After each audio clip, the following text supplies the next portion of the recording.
됐습니까? 우리 성도님이 이렇게 춤추며 주님 앞에 찬양하는 것이 우리 하나님 아버지가 얼마나 기뻐하시고 평생에 우리 지사님 평생에 천국의 기쁨이 충만하기를 예수님으로 축원합니다. 찬양하는 마음으로 사는 것이 가장 행복한 줄 믿습니다.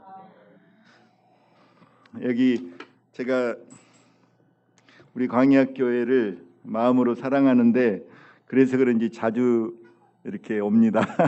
하나님이 자주 불러서 이렇게 하나님 말씀을 전하게 하십니다.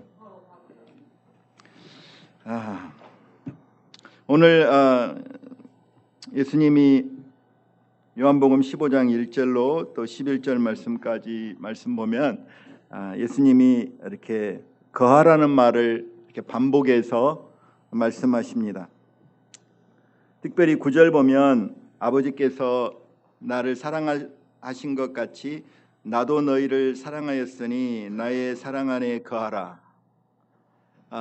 한번 다 같이 시작. 아버지께서 나를 사랑하신 것 같이 나도 너희를 사랑하였으니 나의 사랑 안에 거하라. 저는 이 말씀을 너무나 사랑합니다. 아마 성경 전체에서 가장 사랑하는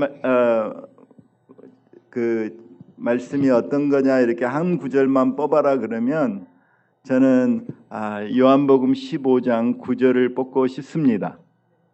이제 왜 그런지를 이제 설교를 통해서 하나님 말씀을 통해서 이렇게 더 깊이 깨닫기를 원합니다. 오늘 예수님이 이제 요한복음 15장 되면 이제 3년 동안 제자들과 함께 했습니다. 그리고 이제 십자가가 앞에 기다리고 있습니다. 그리고 예수님이 십자가에서 죽으시고 부활하시고 이제 성령을 그들에게 보내주실 것입니다. 근데 이제 요한복음 15장에서 예수님은 제자들에게 그 전과는 전혀 이렇게 다른 관계로 이렇게 새로운 관계로 사실은 명령하고 초청합니다. 그건 뭐냐면 나의 사랑 안에 거하라. 거하는 관계로 예수님이 명령하시고 초청하시고 이제 새로운 관계로 인도를 해 주십니다.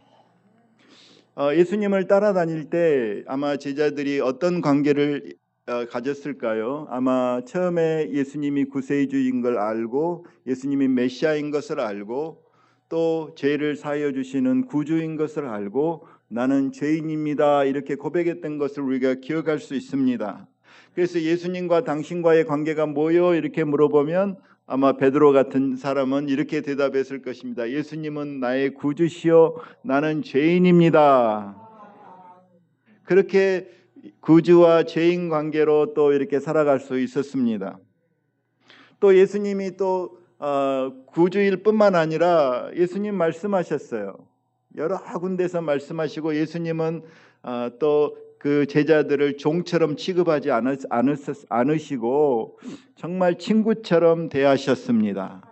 그리고 이름을 부르시고 내 친구라 하시고 제자들을 향하여서 나의 친구들이라 부르시고 또 우리가 보면 예수님을 가까이 섬겼던 나사로 같은 사람들도 우리 친구 나사로 이렇게 친구처럼 예수님이 대접을 하셨습니다.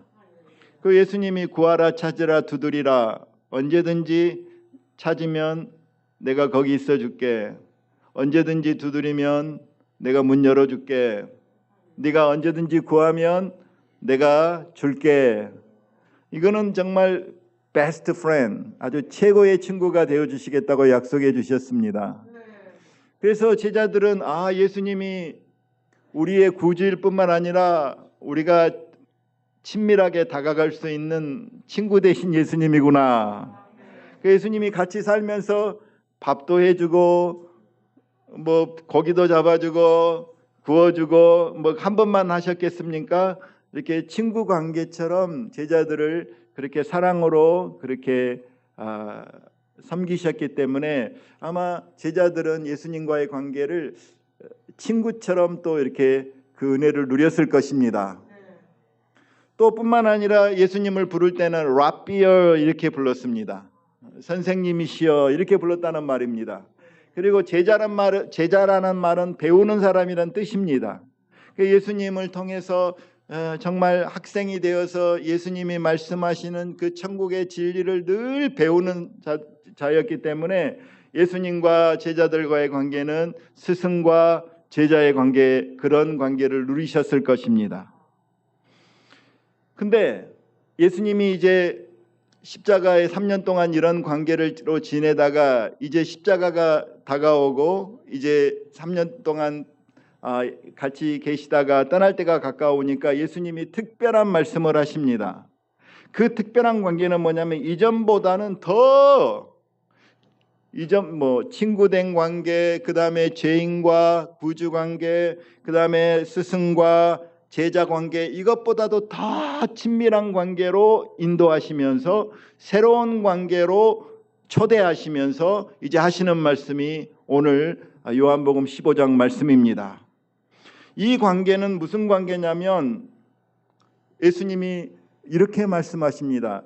너희는 내 안에 거하고 내가 너희 안에 거하고 너희는 내 안에 거하고 나는 너희 안에 거할 것이라는 이 말씀을 통해서 아주 너희는 이제 그동안에 누렸던 관계에서 더 깊이 더 친밀하게 내가 너희 안에 거할 거니까 너희도 내 안에 거하라고 주님이 놀라운 관계로 이 제자들에게 초대하는 것입니다.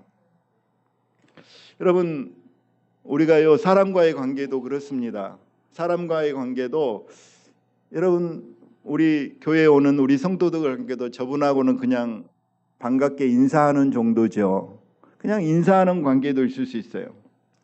그리고 또 교회에서 인사하는 관계뿐만 아니라 또 전화해가지고 안부도 묻고 별일 없어도 잘 있냐고 그렇게 안부도 묻는 관계가 있을 것입니다.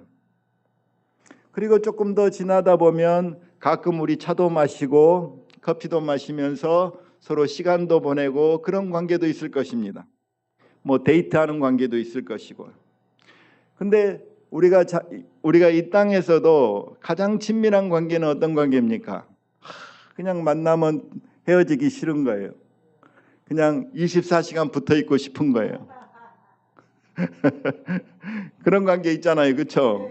예. 그리고 제가 미국에서 한국뿐만 아니라 미국에서 이렇게 사역을 하면서 젊은이 사역을 많이 했는데 이 미국도 한국도 그렇지만 미국도 그래요. 저 청춘 남녀가 서로 사랑하고 있는지 말 안 해도 다 알아요. 저 사람들이 서로 지금 사귀고 있구나, 저 사람들이 서로 사랑하고 있구나, 말을 안 해도 알아요. 어떻게 할까요? 이 눈빛도 알지만 항상 같이 있어요. 어디 가나 같이 있어. 그냥 붙어 있어요. 그냥.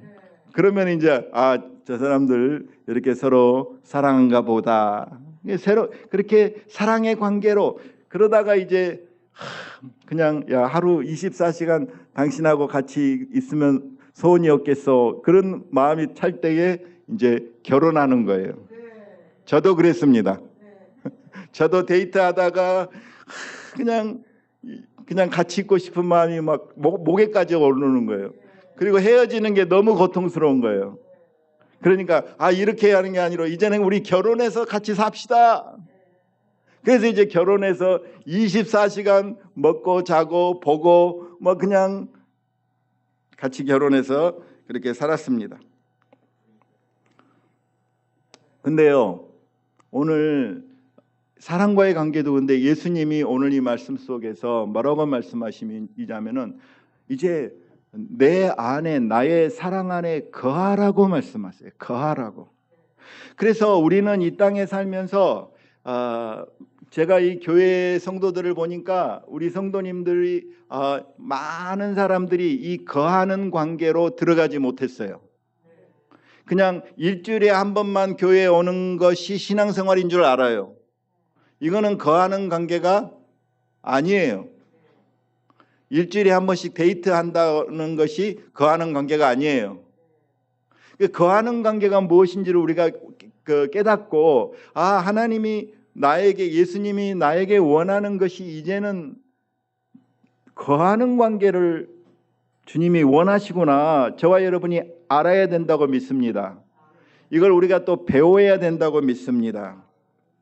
왜냐하면 이 오늘 말씀 보면 이 거하는 관계에서 누리는 축복을 말씀하시면서 예수님이 이 거하는 관계가 무엇인지를 설명을 해요. 그 전에는 거하는 관계가 뭔지를 깨달을 수가 없어.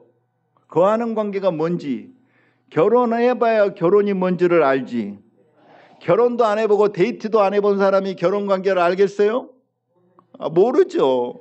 그러니까 예수님의 제자들도 이게 거하는 관계가 뭔지를 몰라. 그러니까 예수님이 이걸 설명을 해줘야 돼.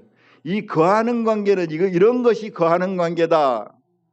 그러면서 예수님이 오늘 말씀이 내 아버지는 농부인데 나는 포도나무요 너희는 가지다. 그래서 이 비유를 통해서 예수님이 포도나무요 우리는 그 가지가 돼서 포도나무에 가지가 붙어 있어요.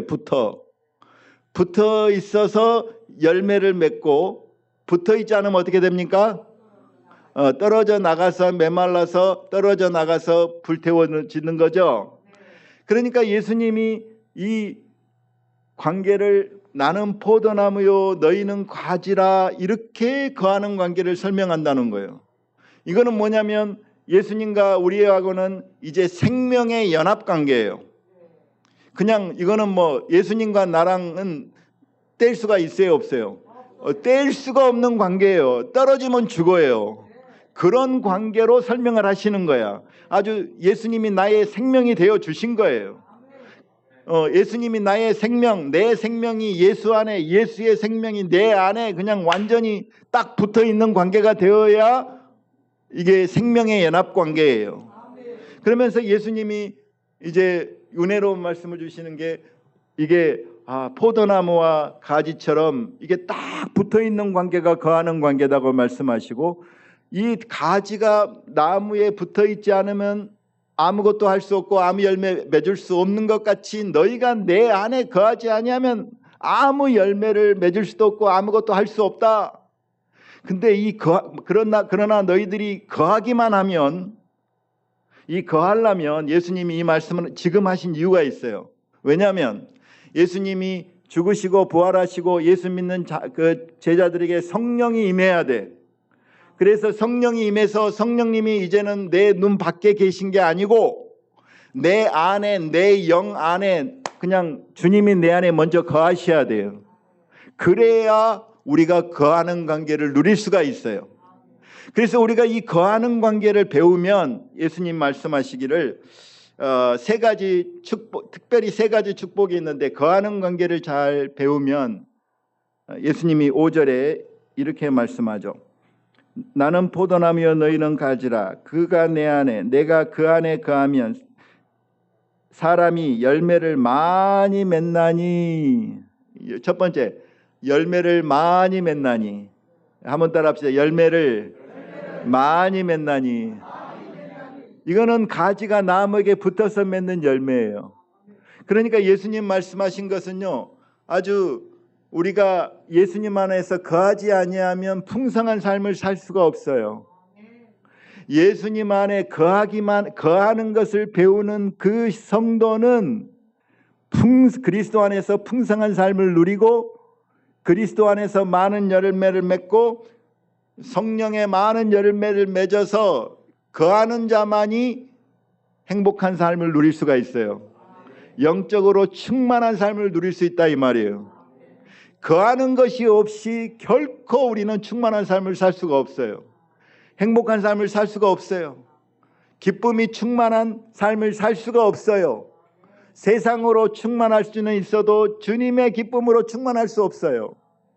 그러니까 우리가 거하는 법을 배우면, 우리가 거해야 우리가 주님으로부터 많은 열매를 맺어서 풍성한 삶을 살고 영적으로 행복한 삶을 우리가 살 수가 있는 것입니다. 두 번째로 오늘 7절 말씀 보면 이 거하는 삶을 배우면 7절에 너희가 내 안에 거하고 내 말이 너희 안에 거하면 무엇이든지 원하는 대로 구하라 그리하면 이루리라. 모든 기도가 응답되는 그 비밀이 어디 있느냐? 주님과 거하는 사람. 거하는 사람이 누리는 복이 모든 기도가 응답되는 거예요. 세상에 이보다 더 큰 축복이 어디 있어요? 여러분들이 뭐 기도하는 모든 기도가 다 응답이 된다. 그런 이거 그냥 뭐 아무나 그런 것이 아니라 주님 오늘 말씀 보면 거하는 사람에게 너희가 내 안에 거하고 내가 너희 안에 거하는 것을 배워서 거하는 사람에게 이렇게 모든 기도가 응답이 되는 축복을 누린다는 거예요. 그러니 우리가 거하는 법을 배워야 되지 않겠습니까? 그러니 우리가 이 거하는 것을 배우지 못하면 이건 너무나 큰 손실이에요. 세 번째로 또 8절 말씀 보니까 너희가 열매를 많이 맺으면 내 아버지께서 영광을 받으실 것이요 너희는 내 제자가 되리라. 세 번째로 보니까 하나님께 영광 돌리는 삶도 언제 가능하냐? 거해야 돼요.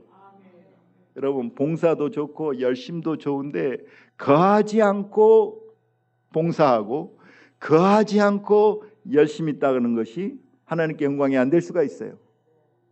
오늘 말씀 보면 거하지 아니하면 하나님께 영광도 못 돌려요. 여러분 그러면 이 거하는 거 우리가 배워야 되는데 어떻게 거할 수 있을까요? 여러분 예수님 사랑 안에 거하고 계십니까? 어떻게 거할까요? 이제 말씀대로 순종하면 제가 이렇게 조금 더 설명을 할 테니까요. 오늘 이 말씀을 잘 깨달으시고 이렇게 내가 거하는구나라는 것을 우리가 깨닫고 함께 거하는 축복으로 나가기를 원합니다.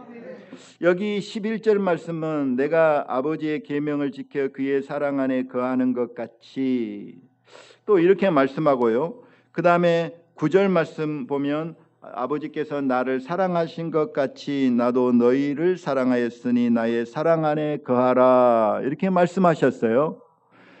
그러니까 먼저 예수님이 하나님 아버지의 사랑 안에 거했대요. 그러니까 이 거하는 삶의 모범은 제일 먼저 누구한테 타야 되냐면 예수님이 그 모습을 보여준 거예요. 예수님이 하나님 안에 거하는 삶을 사셨어요. 예수님이 하나님 안에 거했다고 말하고 있어요. 오늘 말씀 보면 내가 아버지 안에 거하였다. 그러면 예수님은 아버지 안에 어떻게 거했을까? 여러분 예수님이 이 땅에 살면서 이렇게 삶을 보면요. 예수님은 이 땅의 삶에서 어떻게 사셨은가 보면 예수님도 누구를 믿고 사셨어요? 하나님을 믿으니 또 나를 믿으라. 예수님은 하나님을 전적으로 믿었어요. 마음을 다해서 예수님 하나님 믿었어요. 아멘이십니까? 예수님처럼 하나님을 잘 알았기 때문에 예수님은 하나님의 사랑을 알았기 때문에 하나님을 정말 예수님은 사랑하셨고 마음을 다하여 예수님은 사랑했고 마음을 다하여 예수님은 하나님 아버지를 믿었어요. 그러니까 오늘 9절 말씀 보면 예수님이 이런 고백을 하는 거예요. 아버지께서 나를 사랑하신 것 같이 나도 너희를 사랑하였으니. 그러니까 아버지께서 나를 사랑하신 것 같이, 그러니까 예수님은 아버지가 예수님을 사랑하시는 얼마나 사랑하시는가 알았어요, 몰랐어요? 알았으니까 이런 말을 하죠. 그러니까 아버지가 나를 어떻게 사랑하신 것 같이 예수님이 하나님 아버지가 예수님을 어떻게 사랑해요? 우주에서 하나님은 예수님을 가장 사랑하셨어요. 이는 내 사랑하는 아들이요 내 기뻐하는 자라. 그러니까 하나님이 성부 하나님이 성자 하나님을 끔찍하게 사랑하신 거예요. 그 사랑을 예수님은 알았어요. 그래서 예수님의 마음은 아버지를 마음을 다하여 사랑하고 또 마음을 다하여서 신뢰하고 사랑하고 신뢰하고 또 예수님은 정말 예수님의 삶 자체를 어린아이로 태어나고 뭐 그런 죽으시고 이 모든 것은 마음을 다해 예수님은 하나님 손안에 품 안에 자신을 맡겨버린 거예요.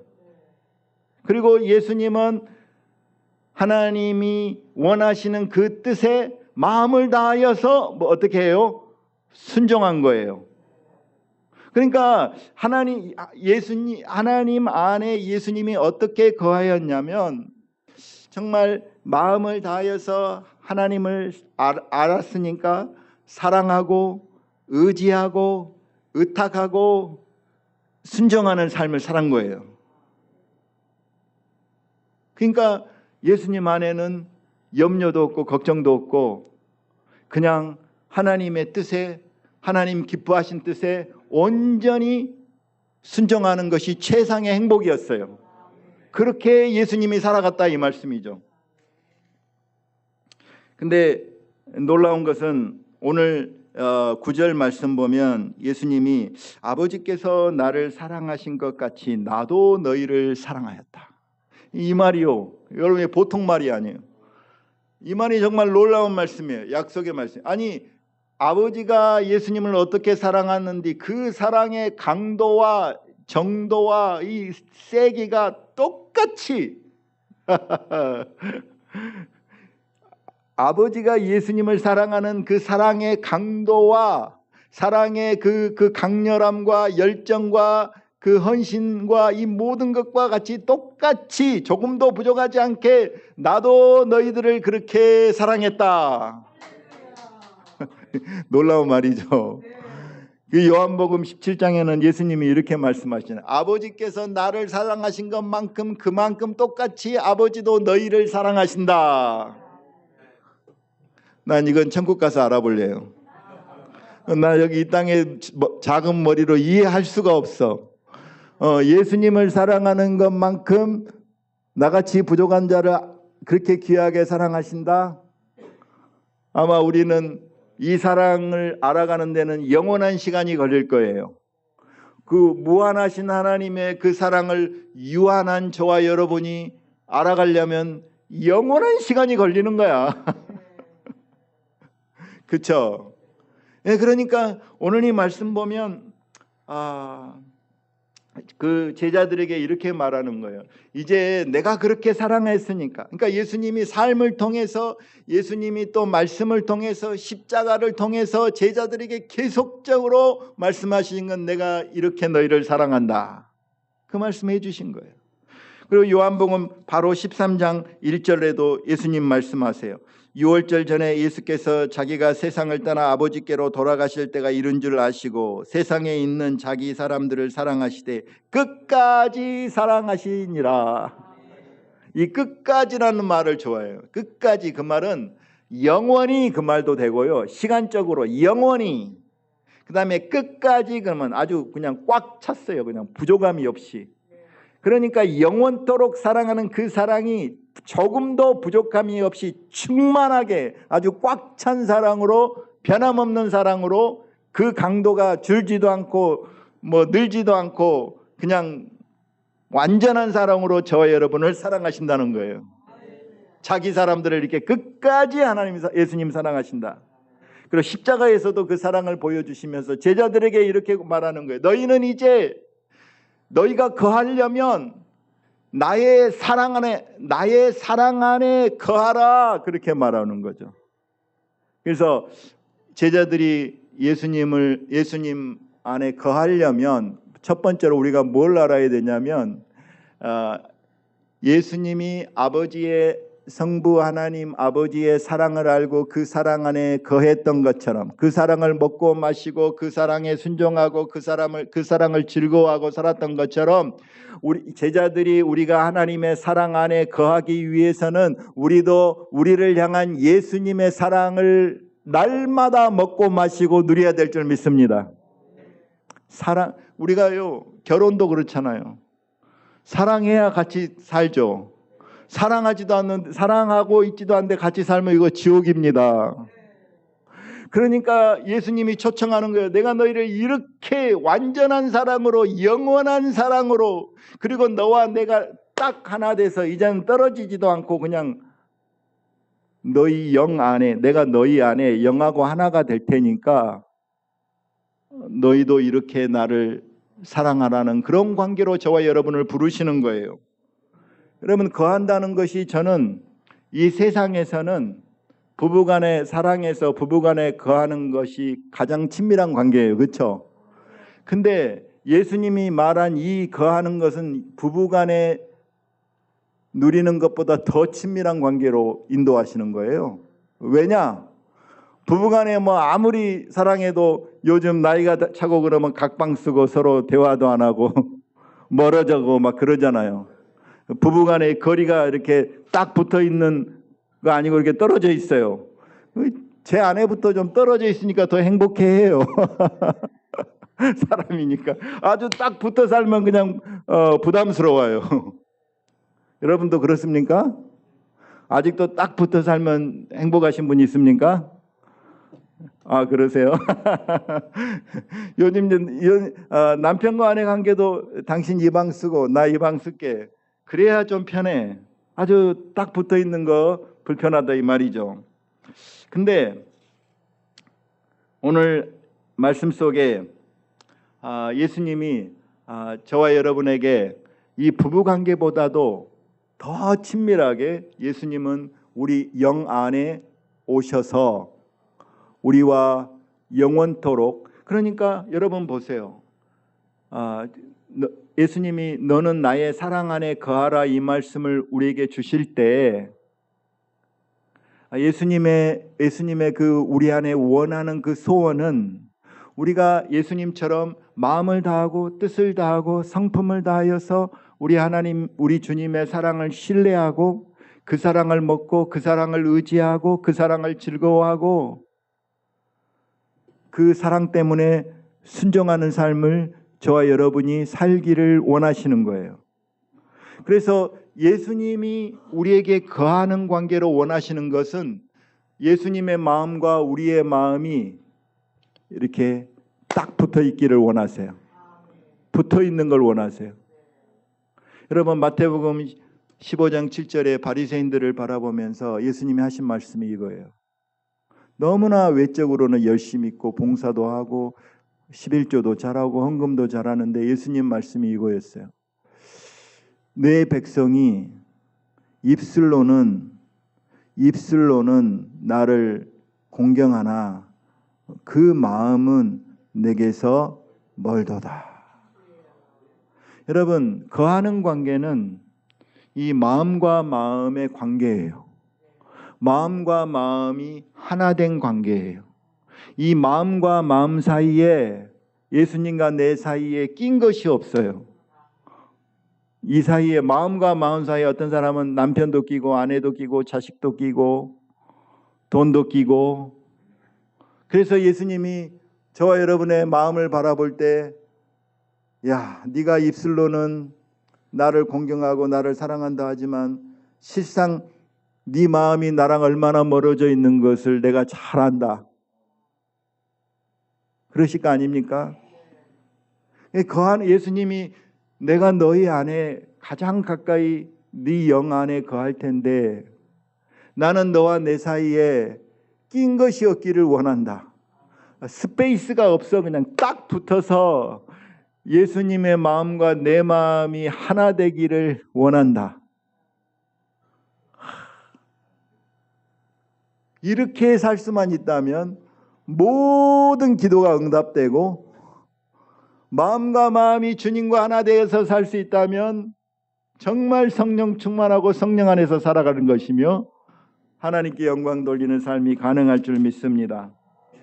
근데 하나님이 우리 성도들을 이런 관계로 이끄시고 인도하세요. 때로는 고난을 통해서, 때로는 시련을 통해서 마음이 하나님께 더 가까이, 예전보다 더 가까이 가는 거예요. 여러분, 여기 계신 분들 중에 과거보다 내가 주님께 더 많이 가까이 왔습니다. 손 한번 들어보세요. 과거보다 점점 멀어지고 있습니까? 갈까? 할렐루야. 설교 끝나고 여쭤보세요. 여러분, 그래서요, 하나님께서 제가 간증을 듣다가 우리 안희숙 사모님이 어떤 분인지 아시죠? 그 옥고를 치르셨어요. 신사참배 반대를 해서. 그래서 그분이 미국에서 이제 사역을 하시다가 이제 소천하셨는데, 그분이 6년 동안 정말 죽으면 죽으리라 순교하고 싶었어요. 하나님을 사랑해서 순교하고 싶을 정도로 그냥 감옥에 저는 나가기 싫어요. 저는 순교해서 예수님께 직통으로 가고 싶습니다. 나는 이 땅에서 살기를 원치 않습니다 하면서 그렇게 저 순교하는 우리 목사님처럼 따라갈래요 그렇게 했는데, 그분이 석방이 됐어요. 8.15 때 해방되면서 8.15인데, 그래서 이제 그분이 간증한 것 중에 6년 동안 옥고를 치렀는데 뭐가 달라졌습니까? 이렇게 물어보니까 그분이 내 신앙이 바뀌어졌습니다. 그래서 어떻게 바뀌어졌습니까? 그러니까 그 전에는 안 그랬는데 6년 동안 옥고를 치르다 보니까 내 신앙이 아주, 그분 말로 찰떡 신앙이 되었습니다. 여러분, 찰떡 신앙처럼 주님과 아주 딱 붙어가지고 그냥 주님과 연합되어서 주님이 가라 하면 가고 서라 하면 서고, 그냥 주님 마음에 그냥 무조건 예스, 그냥 그렇게 주님과 붙어 다니다가 산 겁니다. 여러분, 우리가 세상 말로도 그러잖아요. 걷는 놈이 위에 누가 있다고요? 뛰는 놈이 있고, 뛰는 놈 위에 누가 있다겠어요? 나는 놈 위에는 누가 있을까요? 예? 뛰는 놈 위에는 붙어가는 놈이 있습니다. 그래서 붙어가는 사람이 제일 강자예요. 그러면 이제 우리가 생각할 때 신앙생활은 어떤 사람이 제일 잘할까요? 뛰는 사람, 걷는 사람도 있고 뛰는 사람도 있고 날아가는 사람도 있지만 붙어있는 사람이 제일 잘하는 줄 믿습니다. 저는 오늘 이 말씀 안에서 이 다윗에게 배웠는데요. 다윗이 이런 고백을 해요. 시편 111편의 2절에 실로 내가 내 영혼으로 고요하고 평온하게 하기를 젖된 아이가 그의 어미 품에 있음 같게 하였나니. 여러분, 다윗이 그 비밀을 알았어요. 다윗은 붙어있는 사람이었어요. 거하는 법을 배운 사람이었어요. 많은 광야 생활을 통해서, 시련을 통해서 예수님, 하나님 안에 거한다는 것이 무엇인지를 배운 사람이었어요. 어떻게 배웠느냐? 그냥 예수님이 없으면 죽을 것 같은 환경이 너무 많은 거야. 그러니까 그 광야 생활을 하면서 어찌하든지 주님의 이름을 부르고 주님을 의지하고, 주님, 내가 정말 분초라도 주님 바라보지 않으면 내가 살 수가 없습니다. 아주 우리 하나님이 찰떡신앙으로 만들어줬어요. 근데 이제 신앙에 이 거하는 그 법을 잘 보면 그 다윗이 내 영혼으로 아주 평안하고 내 영혼으로 아주 고요하고 평온하게 하는 법을 알았대요. 그런 법을 배웠어요. 저도 목사지만 마음이 힘들 때가 많아요. 염려가 막 올 때가 많고요. 기도가 안 나와요. 그럴 때는 제가 어떻게 해야 될까요?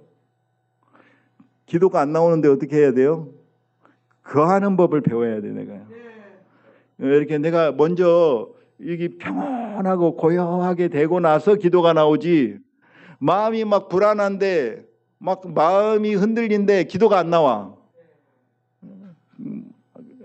기도가 그렇게 우리는 신이 아니잖아요. 기계가 아니잖아요. 이 기도가 안 나올 때가 많아요. 안 나올 때가 있어요.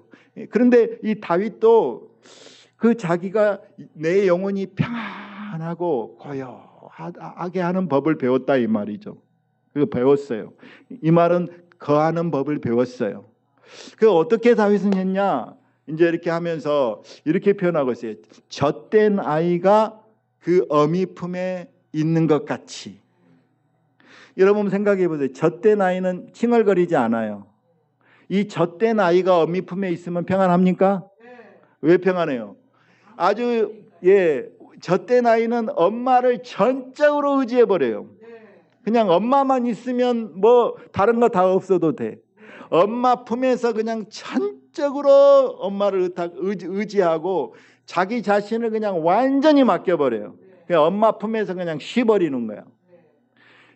전적으로 엄마를 의지하고 전적으로 자신을 맡겨버리고, 그리고 좀 쉬어요.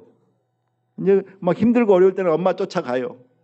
마음이 불안할 때는 엄마를 막 찾아요. 엄마 품에 먼저 가요. 그 엄마 품에서 그냥 쉬어. 그러면 이제 엄마가 다독거려주고 그래 딱 품어주고 젖도 주고 뭐 이렇게 하다 보면 이제 힘을 얻어. 그래서 이제 엄마가 야 우리 한번 같이 놀자. 이렇게 말하면 또 얘가 또 이제 엄마가 해라는 대로 순종을 하죠. 그러니까 엄마 품에 있는 저때 나이는 전적으로 주님을 의지하고 전적으로 순종하고 전적으로 맡기고 순종하는 삶을 살아가는 거예요. 이해가 되십니까?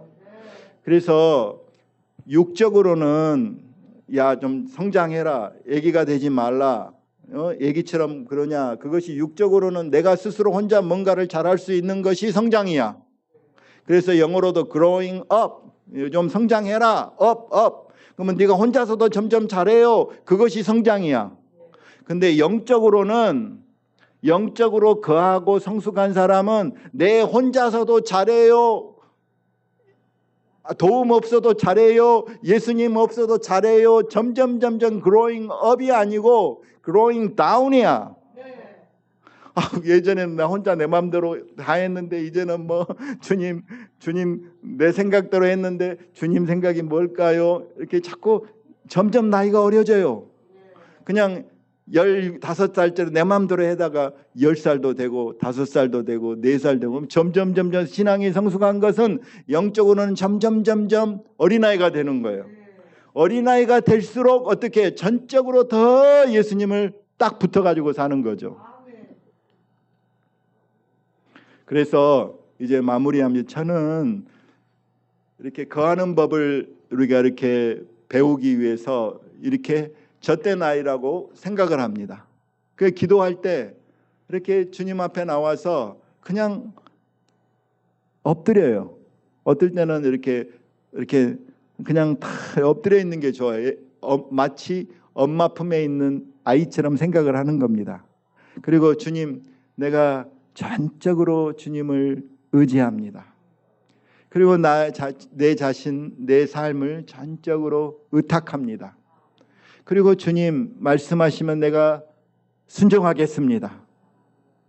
그렇게 내가 그 저때 나이와 같이 엄마 품에 이렇게 안겨 있으면 마음의 평강이 찾아와요. 그리고 은혜가 찾아와요. 그리고 또 말씀이 또 찾아와요. 그러면 일어나서 순종하는 삶을 살아가는 것입니다.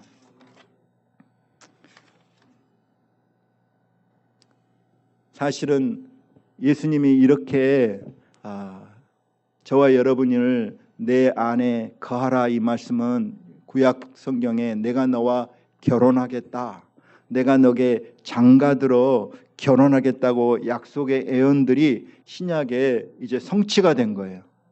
예수님은 우리 안에 신랑으로 오셔서 저와 여러분을 신부의 관계로 부르시고 마치 신랑과 신부가 정말 모든 것을 의지하고 모든 것을 나누고 그냥 신랑과 신부의 관계도 누구도 그 사이에 끼어들면 안 되잖아요. 그렇게 완전한 연합의 관계로 저와 여러분을 주님이 부르시는 것입니다. 저와 여러분이 이제 예수님과의 마음과의 거리가 이제 없기를 예수님으로 축원합니다. 주님, 저는 이제 딱 붙어서 주님 마음과 하나가 돼서 주님과 내 사이에 주님의 마음과 내 마음의 거리가 점점 줄어들어서 아주 하나가 되기를 예수님으로 축원합니다. 이것이 거하는 관계로 주님이 부르신 것입니다. 그렇게 제자들을 인도에 가셨습니다. 실제적으로 이런 관계로 주님이 제자들을 이끌어 가셨어요. 그래서 저와 여러분도 이제 이런 관계를 배워서 주님의 마음과 우리 마음 사이에 거리가 없는 아주 그냥 하나가 되는 연합된 관계로 그렇게 거하는 관계를 누리는 저와 여러분 되기를 예수님으로 축원합니다. 기도하겠습니다.